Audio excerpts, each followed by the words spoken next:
Hetuesit e Kombeve të Bashkuara akuzuan Izraelin të martën se ka kryer gjenocid në ripin e Gazës me qëllim shkatërimin e palestinezëve dhe fajsuan kryeministrin izraelit dhe zyrtar të tjerë të lartë për nxitje.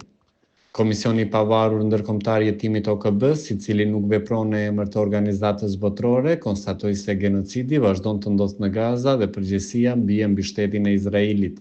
Komisioni, i ngarkuar të hetojë shkeljet e të drejtave në territoret palestineze të okupuara, publikoi raportin e tij më të fundit pothuajse 2 vjet pas shpërtimit të luftës së Gaza. Sipas të dhënave të Ministrisë së Shëndetësisë në Gaza, që kontrollohet nga Hamasi, mbi 65.000 persona janë vrarë që nga fillimi i luftës.